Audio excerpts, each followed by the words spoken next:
What's your baseball philosophy? What got you so far? Baseball philosophy, just try to keep fun in the game. Just gotta remember it's a kid's game. Just work hard.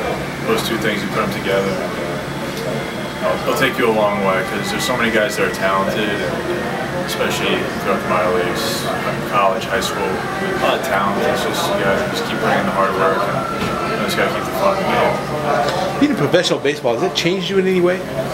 Changed me as a person? No, I wouldn't say it has. All my friends, I haven't changed one bit. It's what I do, it's not who I am. That's the way I try to look at it. I'm a baseball player, but the same person I was when I was younger. What round were you drafted? I was drafted in the first round in 2011. That's what I thought. Now, did that put any more pressure on you, being a first-round draft pick? I would say there's a lot more eyes on you, a lot more people trying, looking at what you do, a lot more expectations. But when you go out there and play, you're just you kind of lose sight of, you're just one of the guys. You're part of the team, and that's the way I try to look at it. There's no more extra pressures. Just, like I said, at first you think all the expectations that they have for you, but me myself, I expect big things for myself as it is. So it's nothing extra. Now, there's a lot of first-round draft picks. Once they get in the organization, they get passed by guys drafted in later rounds. Why do you think that happens? It just goes to show that in baseball, there's so many talented players. Doesn't mean that particular person wasn't talented. It's just some guys just develop a certain way, and some guys just take off once they get into a certain organization. There's not a certain reason for it. It's just that's why there's so many levels in the minor leagues. There's a lot of hoops you got to go through, a lot of learning experiences you have to go through. Now, spring training, when you get there, you got a ton of guys in your position. How do you handle that? It's a healthy competition. That's the best way to look at it. You're friends with a lot of guys. You know a lot of the guys that you're battling with. But like I said, it's a healthy competition. It makes you better because it pushes you harder, and you don't take it personally with them. You root for everybody, but it helps push yourself and really makes you a better ball player that way. Baseball has a lot of ups and downs. You're up and down the organization, or you get injured and stuff like that. Has there ever been a time yet, or even through your career, you wanted to quit baseball? Quit baseball? No.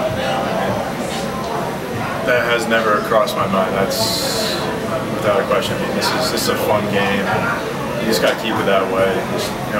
Whenever you have any downs, you just got to remember that we have it pretty good.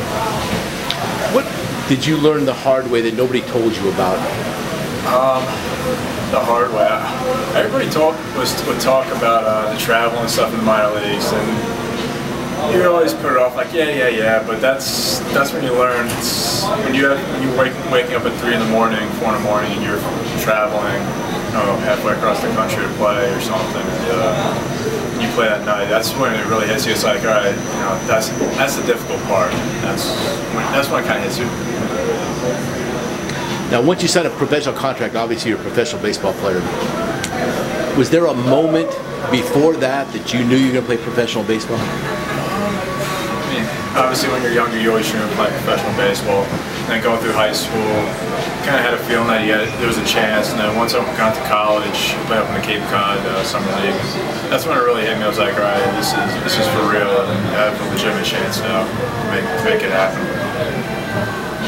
You read the sports pages, scouting reports, where Major League Baseball ranks you in the organization, things like that? No, I don't look at any of that kind of stuff because.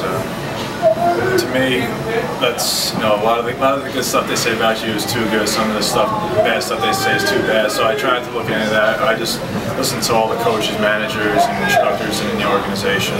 Those are the opinions to me that really matter. About mom and dad, they call you up and say, "Hey, guess what I read about you?"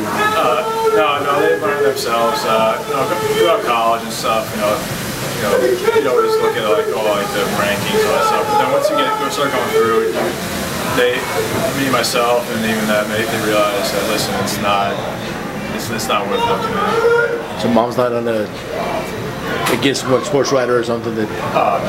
No, she's still trying to learn how to work a laptop. How do you handle the fans, people yelling, screaming at you? I enjoy that. It's just it gives a little background noise because when you're playing, you're just so focused in on. If you're at bat, you're looking. You're focusing on the pitcher. If you're in the field, you're focused in on the pitcher and batter. What's coming? What's the situation? All that kind of stuff. So it's it just makes it a fun atmosphere when there's some noise going on. A little more exciting that way. That's the way I take it. How about the umpires? How do you handle the umpires? They're trying to do a job themselves, and they're going to make some good calls. They're going to make some bad calls, but it's part of the game. It's always been a part of the game. You can't let it affect you because if you let that affect you, then things that you can't control, you won't be able to. What would you tell a high school player about professional baseball if he asked you? I tell a high school kid that it's a lot of work that they have to put in. Not only physically but mentally, they have to really mature and get themselves ready. That's sort of what.